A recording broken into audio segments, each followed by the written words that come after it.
o le mako fa moe le iwa kolu. Ia ngai ke sila fia e ko kasi ar kanga se ese mai ai. Ai pe o malisi ma mo ka asa piki le squad le kaiminga. E mo ia la lama machiuna tunu. Alanga o awari yang ka alo ya mo ka. Ia alama machiuna tunu. Nga o beli pa tu wala kanga. Pe o si o uso nga piki mai ia vaiala. Mako wo mai ai lola ia lea o mako umanging fa lele nga fa lele I ao o kaufusi salesa se I kulo wal swafa lilo mayava ia ai mai se silo makua o marina sia fausen ia a maka mai lava skamo te ia o teni kaleopa ia luaku ia ngai ko ke sila fia e kau lele fa sa mo teni kaleopa ia aya nga kau ma fai a polea kau ma fai a singangu singangu kingango kailoa o la ka second language I try a lo ka peste communicate makamba ngile ngangu awa io o ya tuna tonu io o ya alama ye le mia o ka ngaka umange o le pio apola ko life I kongo New Zealand ia awa ku foila ia kau fa longo foila ka linga ngai kama I mako kalngoanga lai fai po ko mumu po mui la ko awa fo yo la ko ye o fenga ngui ya nga vai kaini ia awa ia o fa longo ma si o kali o tuna tunu ia o la o fe o lolo kai malaka I ka foi ngangu ia nga vai kaini io a o le mako mafkanga ia Pio api ko kongo le fale o silo makua malinga o inganga kempai nga vai kaimi. Ele ingi hotel. Iyo mako ke kempi kongo le fale o marina. E mo moe fo inga male au fai nga luenga silo makua malinga I ol fale pe ele sa fai ngai kau fusi. Ia mako ke mo moe fa akasi ia. Ia e alua. Mawai fo ia ma ovale si awali. Iyo Ia o kulanga fo ia o nga vai kau ia o melelei ia arua ko ai ma me fa lelei ia ko nga wa ir ko re sia wari ia o le sia wari pe o ngai me fa pe ngai fa singa o le sia wari ia ai o mako mafkanga sia ka o se mafkanga me ko nganga e kau o nga e kolengi inga ia mau popo le mafkanga au players male faavanga inga ele faia onga o mangaku o alo mafanga o Samoa ia fafao kulou ia fafao ko kongo longa loko awai ele se onga ke alu ke faia onga se au a ele mafai onga e faavanga loko ka maiki inga ia I loa le mea lai ke ngau ia ma eva ia fo ialo mafanga o Samoa e pe lava o lau fangau ele avaku e ke faia va pe avaku e faia ingi au fa kongunga I pe avaku e fasi po le ar kulanga ye ava pe fo I o yengi kulanga fa pena onga ole ngau ka inga ia o kama ai mai se o lo ave ma faia onga inga ia maua le me ka o le mangu malo la ngai le kasi se me ke ka penga ia e kele me ke ka penga ia o fafo makokong o au kafa ia o le kamakau o le anga vale e ke ka penga iso se mea e o le fa le kingo le fa le nganga e o fa kasi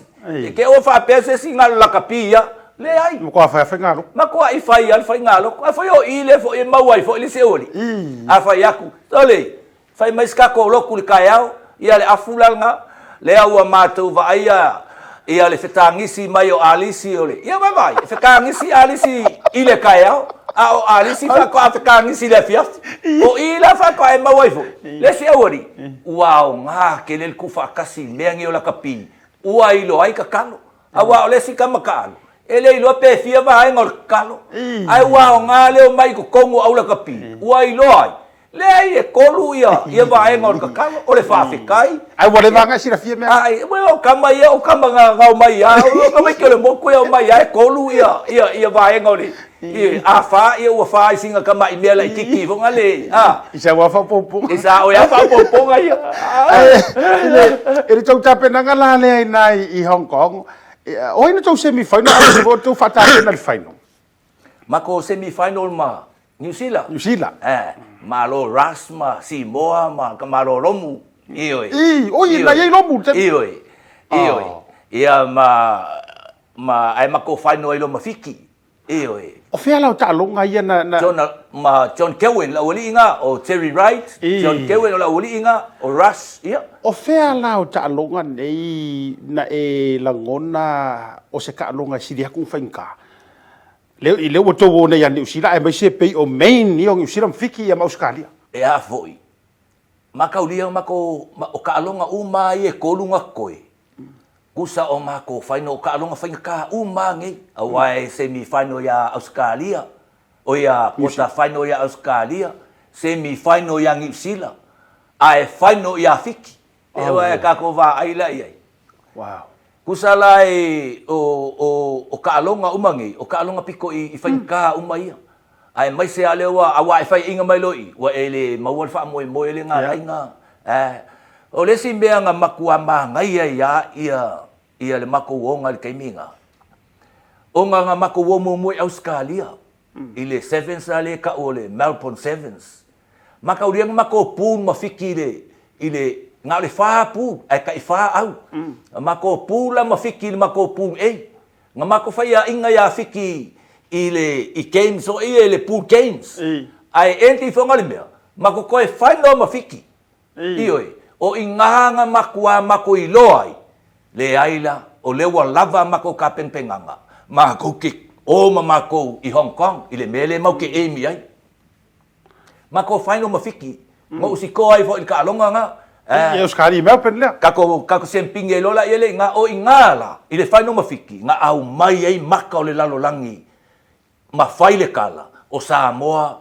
le la o mai Hong Kong e ave leipo Hong Kong ia le nga vai ai mai o nga foi nga ulangonga ia o le kaimilinge e le ao nga ngo ka sau ma ko koe anu fa pe koe o so foi la ia wala ki o le la e fai le ku e fai ma o so i kaimi uma ai se mangue ia ale faio o le na e sikoa na e la vea foi fa so mai le talonga le fai no mafiti se revi male au le se au ele se au masangi se kulua o ko leo aku o le ko ki aku kausu eso ka ko avangoi lunga o fikia o la au masangi lunga na ela ve la so le e fena tau mana tua me le tupu ta longa to ai ma ko kele yo ile i finals sa o fa mkalala o miki ele i asiaka la nga le wa fa ilangi fo la nga se o solo lan koko ai o lo langing ma poku i Hong Kong. O a uia o whaala o miki o kui lunga usu le vi o Samoa mo o wha alo. A o le ka oko si uso. Wa ke i le li i whaalongo mai. O lai usu le vi o Samoa mo o wha alo. Kang lo le i a po au. Sa mai lolo langi. Sale, la lau me le whai. Ia makauria la. O le miki ar kangaka a. Whai mai ua usu le vi o Samoa. A lai si i mai le pusaoki ko kongo le malai la kapi. Wow. Inga ua mako o e whai makolo, ku ke lo le mangkua uma e ngai uso ia sa ufam kalala umiki. Inga ua mako o e whai makolo, ku mako o il malai. Nga uma lolo ku whai mai lola ia leo marina. E se me fia sa ngoi o kou kam ka alo le wha fonga le kapua inga ka ko ngu. Ko filau eki. O skoi inga o kupua. O fui maongo vo ile leo maliu. Me miu. Ia, le si fui maongo. O ia. Le sa su iau. O yes. Ia. Uso le si fui maongo nga ia o la kamo poloka i vau. Oh ia. Ia mas koi inga o leo kulepa. Ai kulepa. Ia mas kenge vo leo le finge o hani pale nga so se finda nga sa pule le ense nga vai kaimi. Kusa wa makua ma ngai ia la ka alo inga wo ka vai akunga. Ole ku a ko le wo. O le wa ele akungu a ko umai i o le wa i sui o le malo marka ko akungu. So le ala le simea. Le ala simea. Ko lola le vanua le sau no se si. Kusanga usau lola ile fa makala lola ia le ole ola umiki. Inga ua ole kala la ko filau. Va ai se si o ko ila vea. Wow. Ole miki le fa makala ele faio. O se miki e fainga ka pe aka fua iai. Ai ka alo va ai se si o ko ila vea. Siaka lenga kaungu wala ukala. Nga kale vi o Samoa. Ai avea ulfale mai. Wow. Kusa ole kali nga ora o miki nga fai. Ia makauria nga umalongo skoa le skoa nga. O fa fekai do le kua a fa peo lea di ia la ofio. Mo oe ai le mo mako. Ai ko makauria la skoa nga o ke kilo mai kua. Makauria o kick off. Ai makauria i kick off.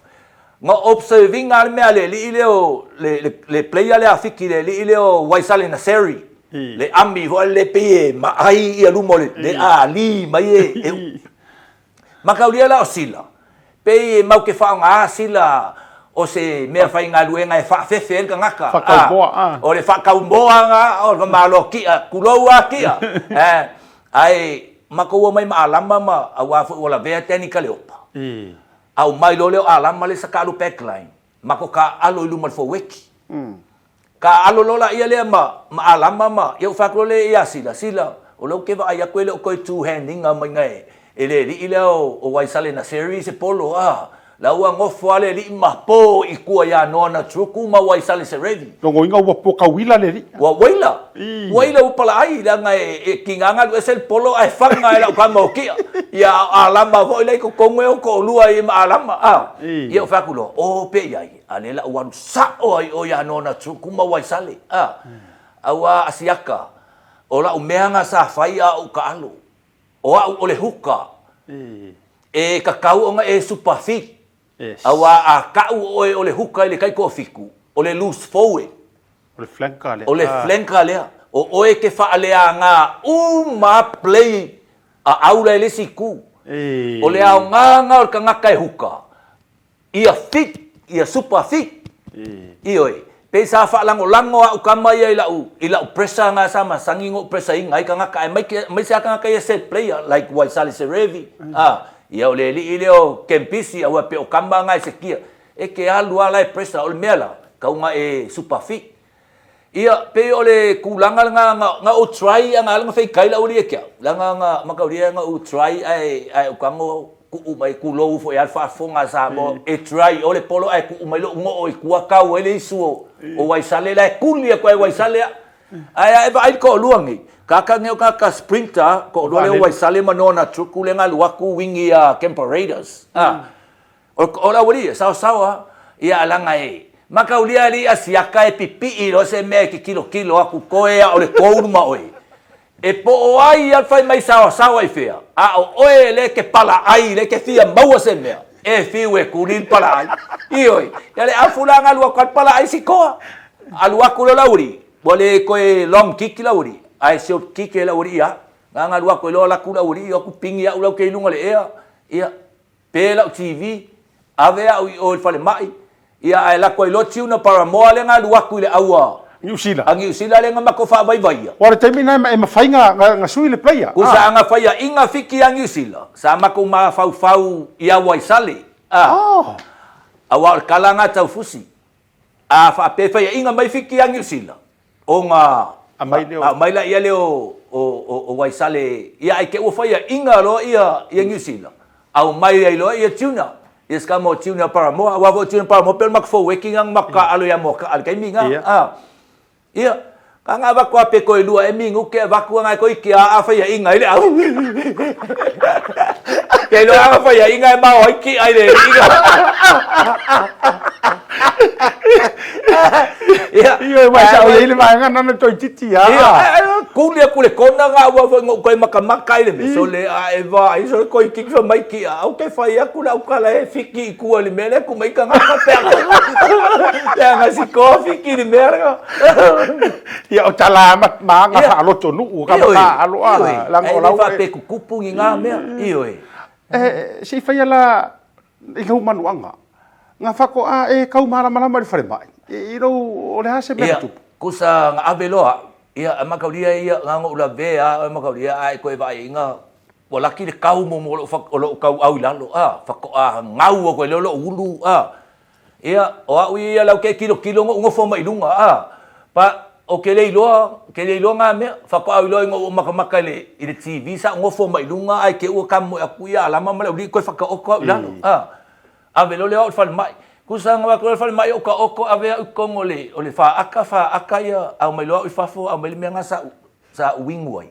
ile vang wing ku lo fo ai o pua i lo po inga mai la nga kilia i lo la vai ile va pe uma pe lu su se ko e ka mo e ku lo ma kai kai malanga maklese no official ngi langis ka fa mai wa ka ko malo fa yo ka ko malo ke kilo va ya marina le wa haka mai so ke kilo ku wa haka mai lo ma ke lo kua ile ko langong nga se la vea nga kai mi ai vai la kakangi ua kali le kua ia ka kalosanga awa se ai o se o kako sa moa e le lo lalangi nga maloi su e lo e ka ngaka lalangi o fe ia sa moa fe ia sa moa o ngoro ko ki nga sa fai o nga lela fa mole mole ele I mangongi makou ngo se mangusa moa avai mai wa pupu ngi fo pio lima ka e yulu mamaka o nga ole ka mafainga ole awole kungu ai fa mai nga mako mangongi mangusa mo le ai ua mako mangu angua